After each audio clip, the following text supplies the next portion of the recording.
This is the FlameTask video on scheduled services. Each piece of equipment can have scheduled services and unscheduled services. Scheduled services are set up with a frequency that, for time-based, will calculate a next date or time that the service for this piece of equipment should have that service performed again. Scheduled services, and their frequencies, are specific for the equipment's equipment type that are derived by the equipment's model. To define the scheduled services, go to Settings, Equipment Type, select the equipment type, then in the middle pane are the service types.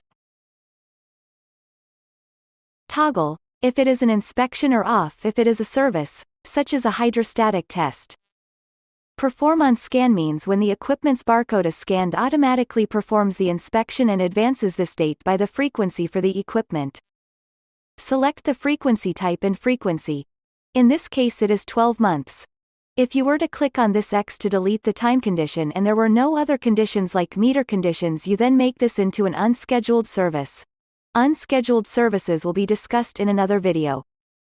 Thanks for watching the video on scheduled services.